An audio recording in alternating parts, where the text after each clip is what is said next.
Saludos, Batista Profe de este lado con un nuevo video.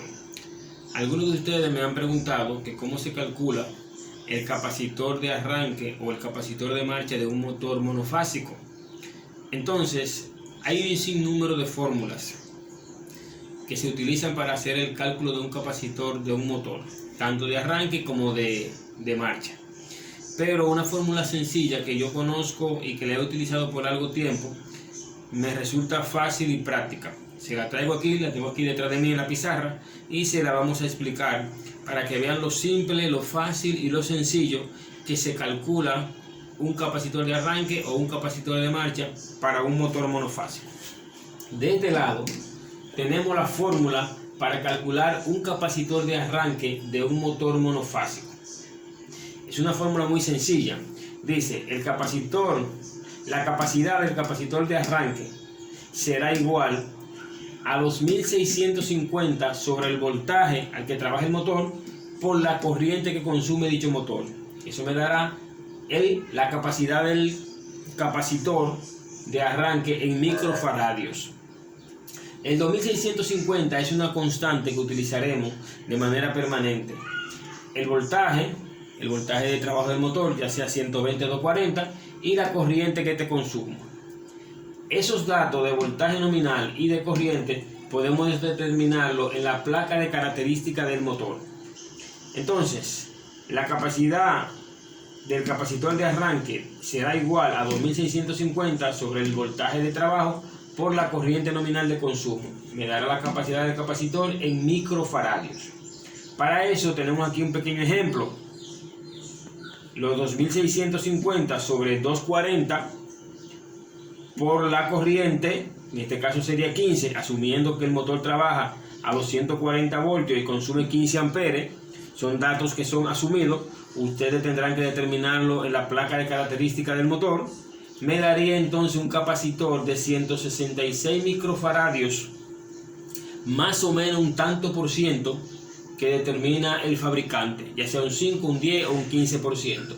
Generalmente estos capacitores vienen con más o menos un 5%.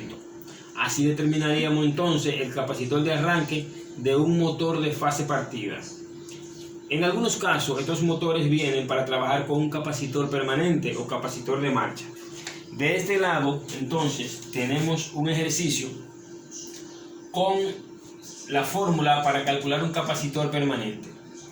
La fórmula nos dice que sería la capacidad del capacitor de marcha igual a 1325 sobre el voltaje nominal del motor por la corriente de consumo del motor. Me daría la capacidad del capacitor en microfaradios. Para eso tenemos un ejemplo aquí. 1325 sobre 240 por 7.5 me daría un capacitor de marcha de 41.41. O sea que utilizaríamos un capacitor de 42 microfaradios. Asumiendo un voltaje asumido a 240 voltios y una corriente asumida a 7.5. Significa que ustedes tendrían que verificar el voltaje de trabajo del motor y la corriente que consume en la placa nominal del motor. Eso nos daría un capacitor de 42 microfaradios. Es muy simple, muy fácil y muy sencillo. Funciona porque yo la he utilizado y sé que el capacitor que da, por no decir que es el exacto, es un capacitor que trabaja sin problema y sin ninguna anomalía. Luego, ya en adelante, hay motores que traen dos capacitores, uno de arranque y uno de marcha. El proceso para la fórmula pues es el mismo. Para el capacitor de arranque, 2650 como constante, y para el capacitor de marcha 1325 como constante. El voltaje y la corriente ustedes tendrán que averiguarlo en la placa nominal del motor según fabricante, o simplemente poniendo a trabajar el motor, impulsándolo con un capacitor X determinado para verificar luego el que lleva realmente. Con el motor funcionando, ya ustedes determinarían entonces la corriente de manejo de dicho motor para realizar la fórmula y dejarle un capacitor ya previamente calculado. Creo que es muy simple, muy fácil y muy sencillo. Hasta aquí Batista Profe. No olviden registrarse al canal, darle a me gusta, activar la campanita para que reciban las notificaciones de los videos que estaremos subiendo.